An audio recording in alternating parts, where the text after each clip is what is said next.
क्योंकि 6 दिसंबर 1956 को संविधान निर्माता बाबा साहब डॉक्टर भीमराव अंबेडकर का महापरिनिर्वाण हुआ था। इसलिए हर वर्ष 6 दिसंबर को पूरे देश में और पूरी दुनिया में महामानव डॉक्टर बाबा साहब अंबेडकर को याद किया जाता है, उन्हें श्रद्धा सुमन अर्पित किया जाता है। आज इस मौके पर राष्ट्रीय पिछड़ा वर्ग मोर्चा के माध्यम से भी पूरे देश भर में संविधान निर्माता महामानव डॉक्टर बाबा साहब अंबेडकर को याद किया जा रहा है, उनको नमन किया जा रहा है। इस मौके पर जो बाबा साहब डॉक्टर अंबेडकर को मानने वाले लोग हैं, जो डॉक्टर बाबा साहब अंबेडकर को समझने वाले लोग हैं और जो बाबा साहब डॉक्टर अंबेडकर के अनुयायी लोग हैं, उनको कुछ बातें समझने और जानने की जरूरत है। सबसे महत्वपूर्ण बात यह है कि बाबा साहब डॉक्टर अंबेडकर की श्रद्धांजलि बाबा साहब की प्रतिमा पर केवल फूल चढ़ाने से नहीं हो सकती। बाबा साहब डॉक्टर अंबेडकर की वास्तविक श्रद्धांजलि केवल कैंडल जलाने से नहीं हो सकती। बाबा साहब डॉक्टर अंबेडकर की वास्तविक श्रद्धांजलि केवल जय भीम बोलने से नहीं हो सकती, बल्कि अगर बाबा साहब डॉक्टर अंबेडकर को वास्तविक श्रद्धांजलि देना है उनके अनुयायियों को, तो बाबा साहब अंबेडकर का जो सपना था, बाबा साहब अंबेडकर का जो लक्ष्य था, बाबा साहब अंबेडकर का जो मिशन था, उस मिशन को पूरा करके ही उन्हें असली श्रद्धांजलि दिया जा सकता है। तो इसलिए इस बात को समझने की जरूरत है, आज के मौके पर इस बात को समझने की जरूरत है कि आखिर बाबा साहब डॉक्टर अंबेडकर क्या चाहते थे, बाबा साहब डॉक्टर अंबेडकर का मिशन क्या था, बाबा साहब डॉक्टर अंबेडकर का उद्देश्य क्या था, बाबा साहब डॉक्टर अंबेडकर की लड़ाई क्या थी। अगर हम इस बात को जानेंगे, इस बात को समझें, तो फिर हम उस रास्ते पर आगे बढ़ सकते हैं। इसलिए आज के मौके पर इस बात को जानना और समझना बहुत ज्यादा जरूरी है। हम सभी इस बात को जानते हैं कि इस देश में जो अंग्रेज आए और जो मुगल आए वो बाद में आए, और अंग्रेजों और मुगलों से पहले इस देश में यूरेशिया से चलकर ब्राह्मण भारत में आए, और ब्राह्मणों ने इस देश के जो असल बासिंदे थे, जो इस देश के मूल निवासी थे, जो कभी सिंधु घाटी सभ्यता जैसी विकसित सभ्यता के निर्माता थे, जो इस देश को सोने की चिड़िया बनाने वाले थे, जो इस देश को विश्वगुरु बनाने वाले थे, जो इस देश में तक्षशिला, नालंदा और विक्रमशिला जैसी यूनिवर्सिटियां बनाने वाले थे, उन लोगों को इस देश में शूद्र घोषित किया, अछूत घोषित किया, नीच घोषित किया, कर्मिक असमानता लागू किया, छुआछूत, भेदभाव, ऊंच नीच लागू किया, महिलाओं को गुलाम बनाया, आदिवासियों को सेग्रीगेट किया, जंगलों में रहने के लिए मजबूर किया। तो ये जो तमाम बातें किया, इस तमाम बातों की वजह से इनको पढ़ने लिखने के अधिकार से, धन संपत्ति रखने के अधिकार से, बोलने सुनने के अधिकार से, ऊंचे स्थान पर बैठने तक के अधिकार से भी वंचित रखने का काम किया। तो ये जो लंबे समय तक ब्राह्मणवादियों और मनवादियों द्वारा जो व्यवस्था बनाई गई, और उस व्यवस्था के तहत जो हजारों साल तक इस देश की जो बहुसंख्यक आबादी रही, जो इस देश की मूल निवासी रहे, जो इस देश के असल बासिंदे रहे, जो हजारों साल से अधिकार वंचित रहे, उनको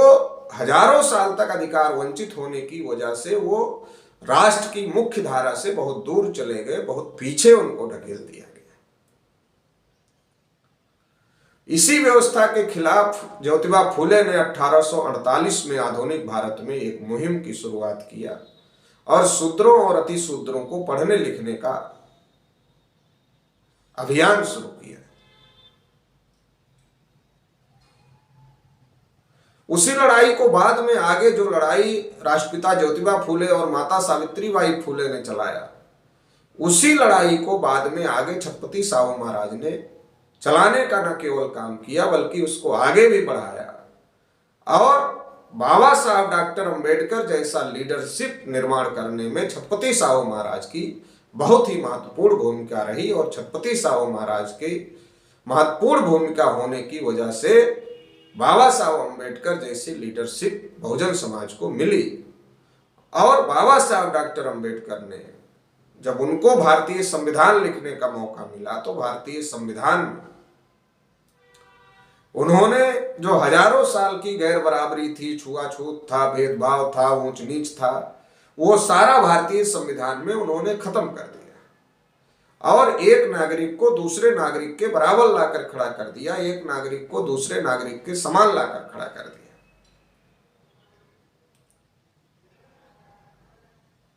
और सबको बराबर वोट का अधिकार दे दिया कि हर आदमी को का एक ही वोट होगा और एक वोट का वन वैल्यू होगा, मतलब हर आदमी लोकतंत्र में बराबर है। ये बात बाबा साहब अम्बेडकर ने भारतीय संविधान में लिखने का काम किया। और इसके साथ ही साथ बाबा साहब डॉक्टर अम्बेडकर ने लड़ाई लड़कर जो लोग हजारों साल से पिछड़े थे, जो लोग हजारों साल से उपेक्षित थे, जो लोग हजारों साल से अधिकार वंचित थे, जो लोग हजारों साल से प्रताड़ित थे, उनको मुख्य धारा में लाया जाए, इसके लिए उनको विशेष सुविधाएं देने का काम किया। चाहे वो पॉलिटिकल रिजर्वेशन हो, चाहे वो एजुकेशनल रिजर्वेशन हो, चाहे वो सर्विसेज में रिजर्वेशन हो, चाहे वो प्रमोशन में रिजर्वेशन हो, तमाम प्रकार का रिजर्वेशन देने का काम किया। इसके साथ ही स्कॉलरशिप की भी व्यवस्था किया। तो तमाम प्रकार की जो व्यवस्था बाबा साहब डॉक्टर अम्बेडकर ने भारतीय संविधान में वंचित समूह के लिए, शोषित समूह के लिए, प्रताड़ित समूह के लिए, जो हजारों साल से अधिकार वंचित रहे, उनके लिए किया। तो करने के पीछे का मकसद था कि जो लोग हजारों साल से शोषित हैं, पीड़ित हैं, उपेक्षित हैं, उनको भी बराबरी में आकर खड़ा होना चाहिए, उनको भी राष्ट्र की मुख्यधारा में लाकर जोड़ा जाए, उनको भी राष्ट्र की मुख्यधारा में शामिल किया जाए और वो भी बराबरी में खड़े हो सके और अपना हक अधिकार हासिल कर सके। इस मकसद से बाबा साहब डॉक्टर अम्बेडकर ने भारतीय संविधान में बहुत सारे प्राविधान करने का काम किया। क्योंकि बाबा साहब अम्बेडकर ने बार बार इस बात को कहा कि हमें समता स्थापित करनी है, स्वतंत्रता स्थापित करनी है, बंधुता स्थापित करनी है और न्याय स्थापित करना है। हमें समता, स्वतंत्रता, बंधुता और न्याय पर आधारित समाज और राष्ट्र का निर्माण करना है, ये बाबा साहब डॉक्टर अम्बेडकर ने कहा। और भारतीय संविधान की उद्देशिका में भी, भारतीय संविधान के उद्देश्य को भी बाबा साहब अम्बेडकर ने स्पष्ट किया कि समता, स्वतंत्रता, बंधुता और न्याय, यह स्थापित करना हमारा मकसद है। लेकिन क्या अभी तक समता, स्वतंत्रता, बंधुता और न्याय स्थापित हुआ? आज भी घड़ा छूने की वजह से, अबोध बच्चे की हत्या कर दी जाती है। आज भी घोड़ी चढ़ने की वजह से पीट लिया जाता है, आज भी मूंछ रखने की वजह से पीट लिया जाता है, आज भी जय भीम बोलने की वजह से हत्या हो जाती है। तो बाबा साहब डॉक्टर अम्बेडकर ने तो संविधान में ये सारी बातें लिख दिया, मगर क्या समाज में ये बातें स्थापित हो पाए? आज भी ये स्थिति है। जिन लोगों का शासन प्रशासन में पर्याप्त प्रतिनिधित्व नहीं था, उनको पर्याप्त प्रतिनिधित्व देने के लिए रिजर्वेशन की व्यवस्था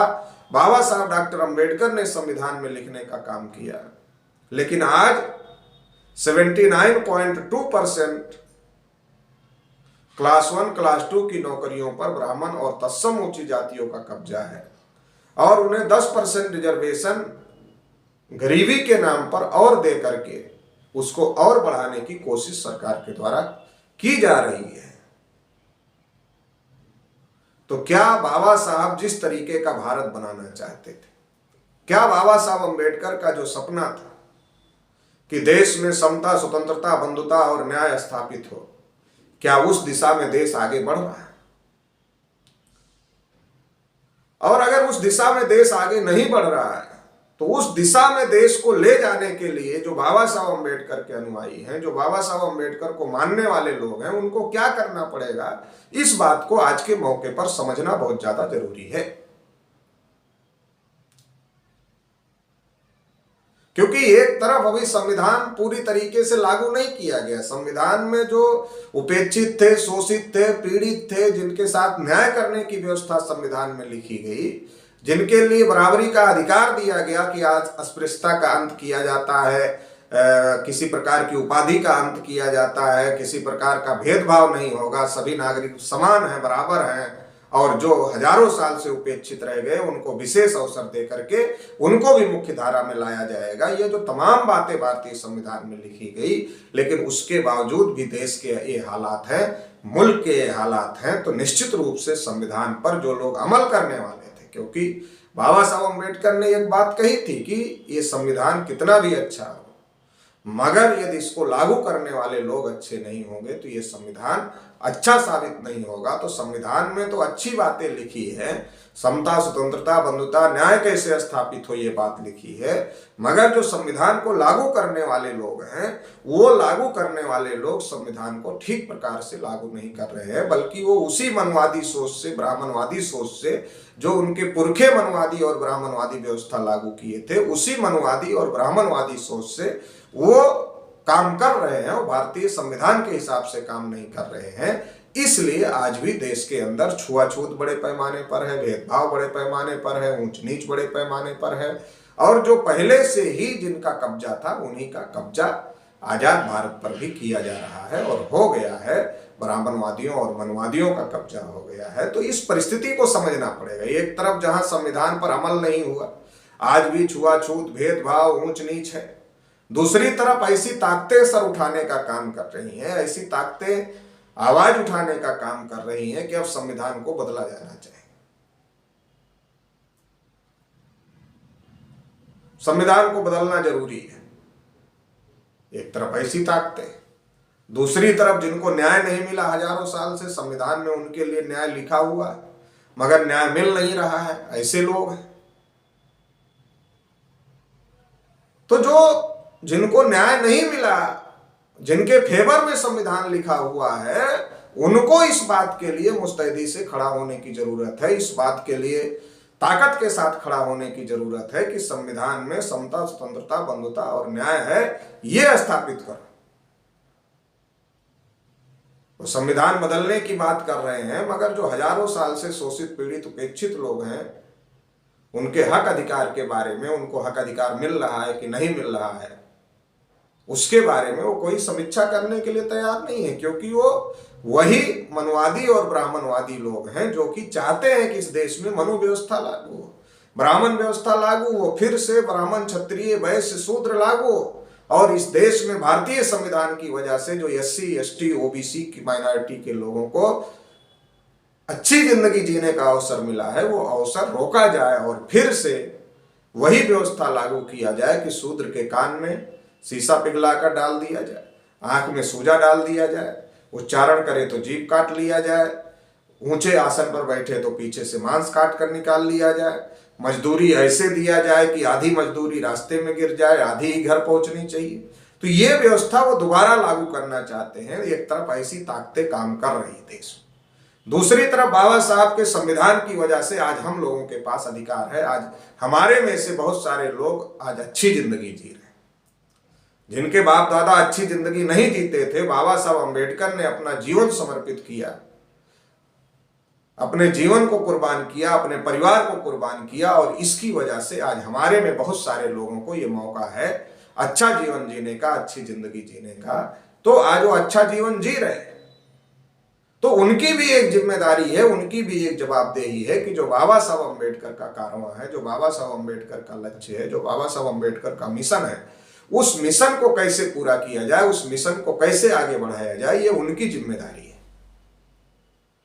क्योंकि जब कोई व्यक्ति किसी चीज की निर्मित करता है, किसी चीज का निर्माण करता है, तो बहुत सोच समझकर, कोई आशा अपेक्षा के साथ में करता है। बाबा साहब अम्बेडकर दुनिया के बहुत बड़े विद्वान व्यक्ति थे। अगर वो चाहते तो दुनिया के बहुत बड़े धनी व्यक्ति हो सकते थे। अंग्रेज बाबा साहब अम्बेडकर को इस बात अंग्रेज कह रहे थे कि डॉक्टर अम्बेडकर, आप उस देश में क्यों जा रहे हो जहां आपके साथ में छुआछूत होता है, भेदभाव होता है, आप जैसे विद्वान आदमी को जाति की दृष्टि से देखा जाता है, आप जैसे विद्वान आदमी के साथ भेदभाव किया जाता है, उस देश में आप क्यों जा रहे हो? आप यहीं रहो, आपको हम जज बनाते हैं। मगर बाबा साहब डॉक्टर अंबेडकर ने कहा मुझे वहीं जाना है, अपने लोगों के बीच में जाना है और मुझे अपने लोगों का उद्धार करना है। तो बाबा साहब अंबेडकर अगर चाहते तो दुनिया के बहुत बड़े धनी व्यक्ति बन सकते थे, मगर बाबा साहब अंबेडकर ने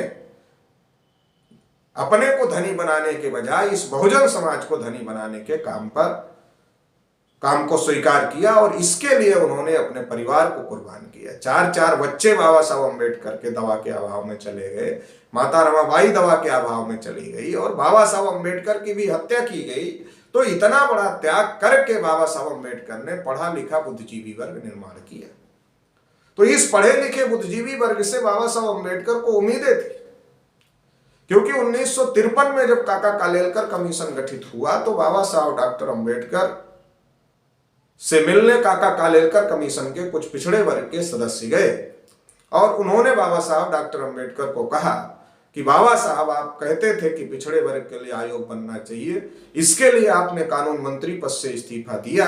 तो अभी पिछड़े वर्ग के लिए आयोग बन गया है, तो आप हमें मार्गदर्शन करें कि पिछड़े वर्ग के लिए ऐसा क्या कर दिया जाए कि पिछड़े वर्ग को उनका हक अधिकार मिल जाए। तो बाबा साहब डॉक्टर अंबेडकर ने कालेलकर कमीशन के लोगों को समझाते हुए कहा कि पिछड़े वर्ग में, ओबीसी समाज में बड़े लोग पैदा कर दो। तो कालेलकर कमीशन के जो सदस्य बाबा साहब अंबेडकर को मिलने के लिए गए थे, उन्होंने स्पष्ट करने का कहा। तो बाबा साहब अंबेडकर ने स्पष्ट करते हुए कहा कि जिस समाज में 10 डॉक्टर, 20 इंजीनियर, 30 वकील पैदा हो जाए, उस समाज की तरफ कोई आंख उठाकर देख नहीं सकता। तो बाबा साहब अंबेडकर को पढ़े लिखे वर्ग से कितनी उम्मीदें थी, वो इस स्टेटमेंट से पता चल सकता है, पता लगाया जा सकता है कि बाबा साहब अंबेडकर कह रहे हैं कि जिस समाज में 10 डॉक्टर, 20 इंजीनियर, 30 वकील पैदा हो जाए, उस समाज की तरफ कोई आंख उठाकर नहीं देख सकता। 1953 में बाबा साहब डॉक्टर अंबेडकर ये बात कह रहे थे। 1956 में अपने महापरिनिर्वाण के कुछ महीने पहले बाबा साहब अंबेडकर आगरा आए। तो आगरा में रामलीला मैदान में जो उन्होंने सभा को संबोधित किया, उसमें उन्होंने कहा कि मुझे पढ़े लिखे लोगों ने धोखा दिया, अनपढ़ों से मुझे कोई शिकायत नहीं है। क्योंकि बाबा साहब अंबेडकर पढ़े लिखे लोगों से इतनी उम्मीद कर रहे थे कि जिस समाज में 10 डॉक्टर, 20 इंजीनियर, 30 वकील पैदा हो जाए, उस समाज की तरफ कोई आंख उठाकर नहीं देख सकता। इतनी उम्मीद बाबा साहब अंबेडकर पढ़े लिखे लोगों से कर रहे थे।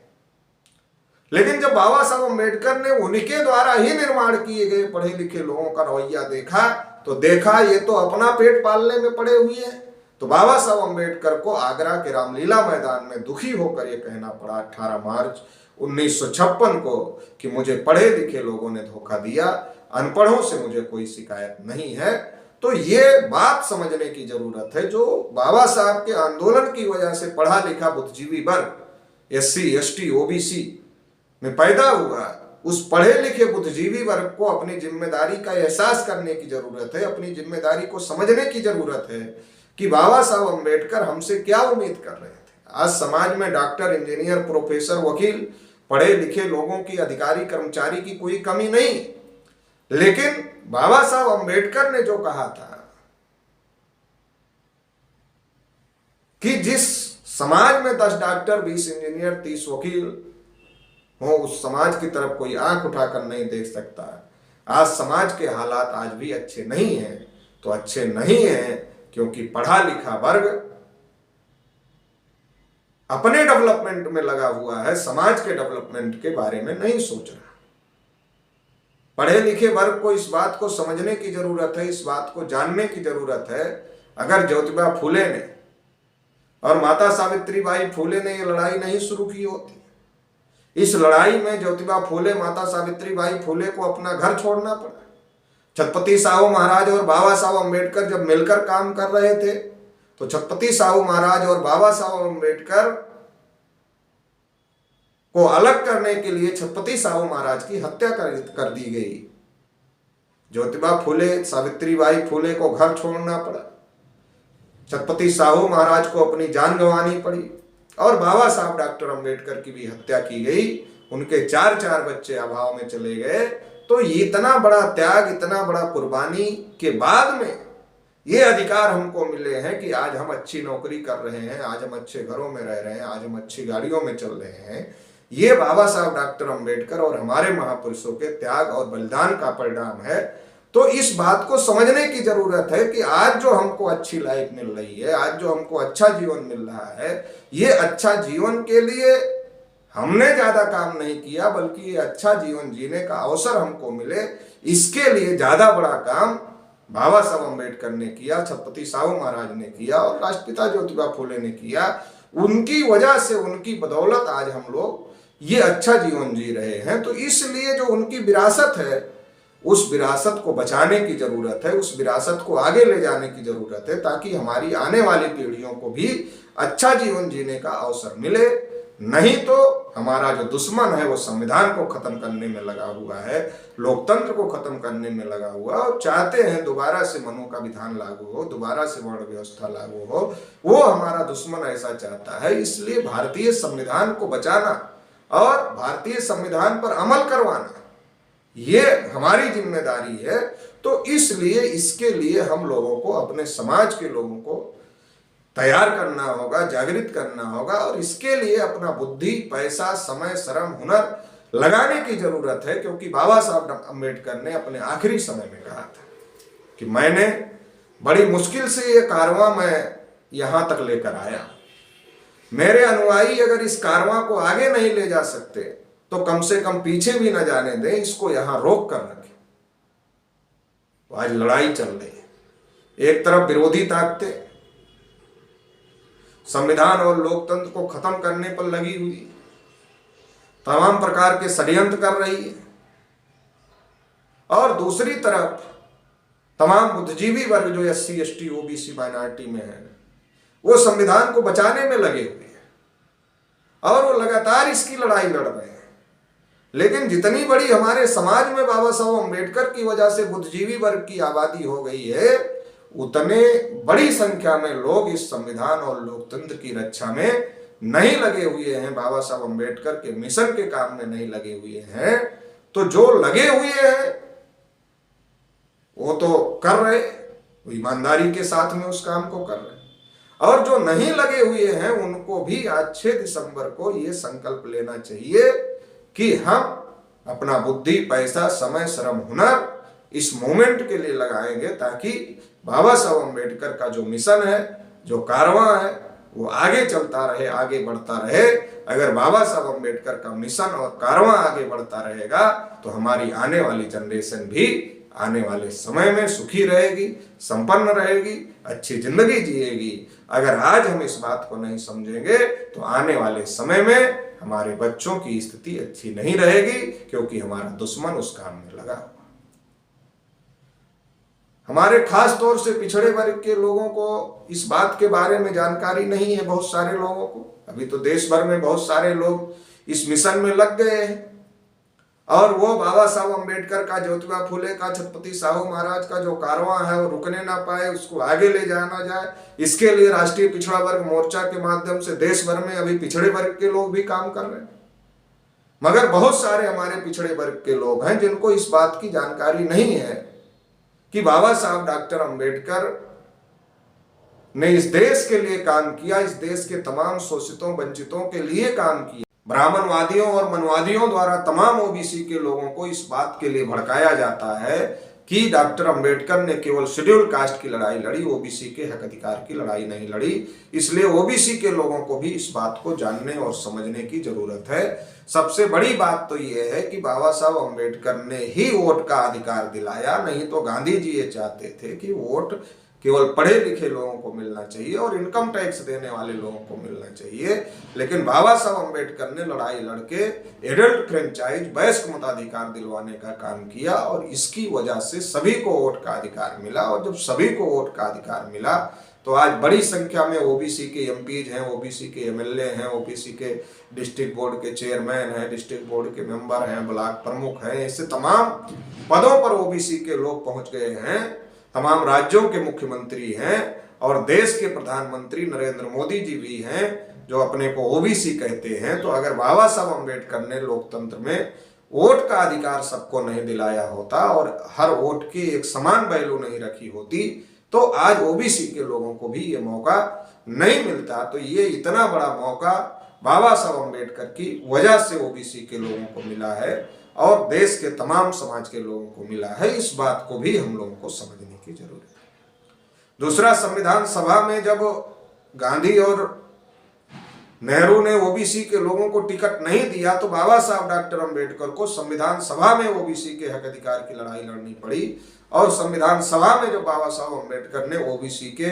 हक अधिकार की लड़ाई लड़ी तो आर्टिकल 340 भारतीय संविधान में आया और आर्टिकल 340 की वजह से कालेलकर कमीशन बना, बाद में मंडल कमीशन बना और मंडल कमीशन की वजह से आज 27% रिजर्वेशन ओबीसी के लोगों को मिल रहा है। ये जो 27% रिजर्वेशन है, ये 27% रिजर्वेशन के जड़ में मंडल कमीशन है, मंडल कमीशन की जड़ में कालेलकर कमीशन है और कालेलकर कमीशन की जड़ में आर्टिकल 340 है और आर्टिकल 340 की जड़ में बाबा साहब डॉक्टर अंबेडकर हैं और बाबा साहब अंबेडकर के आंदोलन की जड़ में छत्रपति साहू महाराज और ज्योतिबा फुले का आंदोलन है। तो ये इतनी बड़ी लड़ाई, इतना बड़ा संघर्ष जो हुआ उसकी वजह से आज जो हम लोगों को हक अधिकार है वो हक अधिकार मिल रहे हैं। जब नेहरू बाबा साहब अंबेडकर के बार बार कहने के बावजूद भी ओबीसी के लिए कमीशन नहीं बना रहे थे, तो जब बाबा साहब अंबेडकर ने अपने कानून मंत्री पद से इस्तीफा दिया तो उसमें एक बड़ा मुद्दा बाबा साहब अंबेडकर ने यह भी रखा कि नेहरू ओबीसी के लिए कमीशन नहीं बना रहे हैं, इससे मैं दुखी हूं और दुखी होकर इस्तीफा दे रहा हूं। तो ये तमाम बातें पिछड़े वर्ग के लोगों को भी जानने और समझने की जरूरत है। जब लखनऊ में शेड्यूल कास्ट फेडरेशन का सम्मेलन हो रहा था, पिछड़े वर्ग के लोग बाबा साहब डॉक्टर अंबेडकर को मिलने के लिए गए और बाबा साहब डॉक्टर अंबेडकर को कहा कि आप जैसा नेतृत्व शेड्यूल कास्ट के लोगों को मिला, इसलिए उनको उनके अधिकार मिल गए। हम चाहते हैं कि आप हमारा भी नेतृत्व करें। तो बाबा साहब अंबेडकर ने उस समय सम्मेलन को संबोधित करते हुए कहा कि जिस दिन शेड्यूल कास्ट और ओबीसी के लोग एक साथ आ गए, उस दिन गोविंद बल्लभ पंत जैसे ब्राह्मण आपके जूते का फीता खोलने में भी गर्व महसूस करें। तो ये जो लड़ाई है, इस लड़ाई को हम लोगों को समझना पड़ेगा। ये तमाम अधिकार वंचितों की, शोषितों की लड़ाई है, चाहे वो शेड्यूल कास्ट हो, चाहे वो शेड्यूल ट्राइब हो, चाहे वो ओबीसी हो, चाहे वो माइनॉरिटी हो। जो तमाम प्रकार के अधिकार वंचित लोग हैं, उन तमाम प्रकार के अधिकार वंचित लोगों को एकजुट होना पड़ेगा, इकट्ठा होना पड़ेगा और इकट्ठा होकर के हक अधिकार की लड़ाई को लड़ना पड़ेगा। जो बाबा साहब अंबेडकर चाहते थे, इस देश में समता आए, स्वतंत्रता आए, बंधुता आए, न्याय स्थापित। ये समता, स्वतंत्रता और बंधुता और न्याय से किसको फायदा है? जो हजारों साल से असमानता की पीड़ा झेल रहे हैं, उत्पीड़न झेल रहे हैं, जो अन्याय अत्याचार सह रहे हैं, जो असमानता की व्यवस्था जिन लोगों ने बनाई ब्राह्मणों ने, और उन्होंने अपने को सबसे ऊपर रख लिया, तो वो तो इस असमानता की व्यवस्था में सबसे ऊपर है। तो उन्हें तो इस असमानता का फायदा हो रहा है, इस असमानता की वजह से उन्हें मान सम्मान मिल रहा है, उनकी आर्थिक स्थिति भी मजबूत हो रही है। तो वो इस असमानता की व्यवस्था को खत्म करने के लिए आगे नहीं आएंगे, बल्कि इस असमानता की व्यवस्था को खत्म करने के लिए उन्हें आगे आने की जरूरत है, जो इस असमानता की व्यवस्था से पीड़ित है। बाबा साहब अंबेडकर यही चाहते थे कि देश के अंदर समता स्थापित हो, स्वतंत्रता स्थापित हो, बंधुता स्थापित हो और न्याय स्थापित हो। तो ये समता, स्वतंत्रता और बंधुता और न्याय स्थापित करने के लिए हम किसी दूसरे तीसरे से उम्मीद करें तो ये संभव नहीं है। ये तमाम जो इस देश के असल बासिंदे हैं, असल मूल निवासी हैं, एससी, एसटी, ओबीसी, माइनॉरिटी के लोग, अगर इनकी आबादी इकट्ठा किया जाए तो ये लगभग 90% लोग हैं। अगर ये 90% लोग एकजुट होते हैं तो इस देश में जो संविधान चलाने वाले अभी दूसरे लोग हैं, वो संविधान लागू करने वाले लोग हम लोग खुद ही बन सकते हैं। और अगर हम लोग खुद ही संविधान लागू करने वाले लोग बन सकते हैं तो हम संविधान को जैसा बाबा साहब अम्बेडकर ने लिखा है वैसा ही लागू कर सकते हैं। और अगर वैसा लागू करेंगे तो इस देश में समता, स्वतंत्रता, बंधुता और न्याय स्थापित होगा। बाबा साहब अम्बेडकर का जो सपना था वो पूरा होगा। भारत फिर से विश्व गुरु बन सकता है, भारत फिर से सोने की चिड़िया बन सकता है। मगर ये सारी जिम्मेदारी हमें अपने ऊपर लेनी होगी। हमारे समाज में जो बहुजन समाज जिसको कहा जाता है, चूंकि हम बहुसंख्यक हैं, एससी, एसटी, ओबीसी, माइनॉरिटी, ये 90% है तो ये बहुसंख्यक है, तो ये जो बहुसंख्यक लोग हैं, इन बहुसंख्यक लोगों को बहुजन समाज कहा जाता है। तो ये जो बहुजन समाज है, अगर ये एकजुट होता है तो इस देश में हम लोग शासक बनेंगे। और बाबा साहब अम्बेडकर का जो सपना है, बाबा साहब अम्बेडकर ने कहा कि हमें शासन करती जमात बनना है, तो हम शासक बनेंगे। और शासक बनेंगे तो इस देश में समता, स्वतंत्रता, बंधुता और न्याय स्थापित होगा।